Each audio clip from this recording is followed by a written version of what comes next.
Hey guys, today we'll be looking at the Egyptian influence as one of the first civilizations across Greece, Rome, and early Christianity. Between ancient Egypt and ancient Greece, the biggest thing they had in common was the afterlife beliefs, as well as the usage of grave goods. The primary purpose of grave goods in ancient Egypt was to provide for the deceased in the afterlife.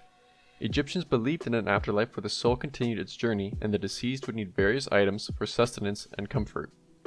The Egyptian burial process involved elaborate rituals, and grave goods were an essential part of these ceremonies. The objects were often placed in tombs during burial rituals to accompany the deceased along their journey. In ancient Greece, beliefs in the afterlife were not as uniform as in Egypt. Different city-states and periods had varying views on the fate of the soul after death. Grave goods, when present, were likely intended to assist the deceased in the afterlife or to symbolize their status and achievements in life. The inclusion of grave goods in Greek burials may have had some ceremonial significance, symbolizing the transition from the world of the living to the realm of the dead. Some items were chosen to showcase the deceased's identity, achievements, or cultural affiliations. While both ancient Egypt and Greece had distinct cultural and religious beliefs regarding the afterlife, the use of grave goods in both societies underscores the importance of the transition from life to death and the desire to provide for the deceased and their journey beyond. When looking at similarities between ancient Egypt and ancient Rome, the monuments for the deaths of elite individuals often shared similar purposes. In ancient Egypt, the size and grandeur of the monuments often reflected the social status, wealth, and power of the deceased individual.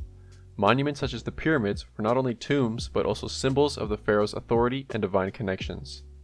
And in ancient Rome, large monuments such as mausoleums and triumphal arches were often erected to honor the deceased elite, particularly emperors and military leaders. These structures served to legitimize the power and achievements of the individuals during their lives. In both ancient Egypt and Rome, the construction of large monuments for the deaths of elite individuals was a multifaceted practice. It served religious, social, political, and cultural purposes, emphasizing the significance of commemorating the lives and legacies of those considered influential or important in their respective societies. And finally, when looking at ancient Egypt and early Christianity, both cultures used preservation in different ways. As previously mentioned, ancient Egypt did have a central belief in the afterlife. They also believed in the continuity of life. Preserving the body was also a way of ensuring the continuity of life beyond death. The deceased would retain a recognizable form in the afterlife, maintaining connections with loved ones and the earthly realm. Early Christianity found a similar symbolism of burial.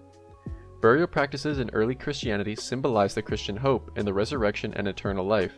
The deceased were interred in cemeteries, often with simple grave markers, as a testament to the belief that the body would be transformed and resurrected in the future. While ancient Egyptians sought to preserve the physical body to ensure a successful journey to the afterlife, early Christians focused more on the resurrection of the soul and the spiritual aspects of life after death.